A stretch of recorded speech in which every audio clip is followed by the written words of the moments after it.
আমি এই রমজান মাসে রোজা মুখে বলতেছি, আল্লাহ যেন এমন স্বামী কাউকে না দেয় যে স্বামী লক্ষ টাকা ইনকাম থাকা সত্ত্বেও সঠিকভাবে স্ত্রীর ভরণ পোষণের দায়িত্ব পালন করে না।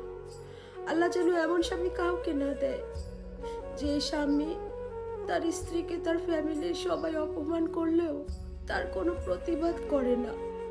আমি আল্লাহর কাছে বলবো, আল্লাহ যেন এমন স্বামী কাউকে না দেয় যে স্বামী তার শ্বশুর শাশুড়িকে সম্মান দিয়ে কথা বলে না, স্ত্রীকে কথায় কথায় গালাগাল দিয়ে কথা বলে। আমি আল্লাহর কাছে বলবো, আল্লাহ যেন এমন স্বামী কাউকে না দেয় যে স্বামী দিনের পর দিন মোবাইলে আসক্ত থাকে, স্ত্রীকে সময় দেয় না।